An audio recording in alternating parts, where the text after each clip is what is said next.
చందమామ బుల్లి కథలకి సుస్వాగతం. ప్రతి కథలోనూ ఒక చమక్కు ఉండే ఈ వింత కథలు విందామా మరి? బుద్ధి లేని పక్షి. ఒక ఊళ్ళో నూనె వ్యాపారి ఒకటి దగ్గర మంచి అందమైన చిలుక ఉండేది. అతడు దాన్ని ఒక పంజరంలో పెట్టి తన నూనె దుకాణంలో వేలాడదీశాడు. ఒకరోజు నూనె వ్యాపారి పనివాడు కలిసి బయటకు వెళ్లారు. అప్పుడు దుకాణంలోకి ఒక గండుపిల్లి దూరి చిలుకను పట్టడానికి చూసింది. దాన్ని చూసి చిలక భయపడి పంజరంలో రెక్కలు తపతపా కొడుతూ గెంతింది. ఆ హడావిడికి పంజరం కాస్త కొక్కెల నుంచి ఊడి పడిపోయి నూనె జాడి పగిలిపోయింది. 100 రూపాయలు ఖరీదు చేసే నూనె కాస్త నేలపాలైంది. నూనె వ్యాపారి తిరిగి వచ్చి చిలక చేసిన పని చూసి మండిపడ్డాడు. చిలకని పంజరంలో నుంచి తీసి దాని తలపైన వెంట్రుకలన్నీ పీకేసి బోడిదల చేసేశాడు. అప్పటికి కానీ అతడి కోపం చల్లారలేదు.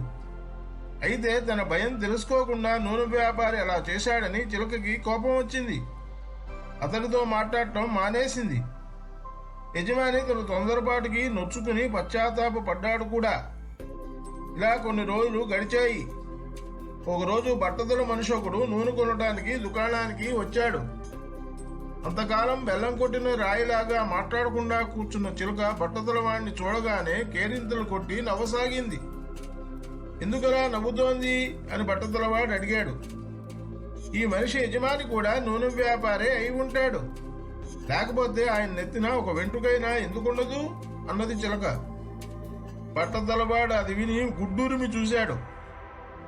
అబ్బే, బుద్ధిలేని పక్షి మాట లెక్క చేస్తారండి బాబు అని నూనె వ్యాపారి సర్ది చెప్పాడు. ఫ్రెండ్స్, ఎంతో ఆసక్తికరంగా ఉండే మరిన్ని కథలు వినడానికి మా ఛానల్ సబ్స్క్రైబ్ చేసి బెల్ గుర్తులో ఆల్ అనే ఆప్షన్ నొక్కండి. మా కథల వివరాలన్నీ ముందుగా మీకే తెలుసు.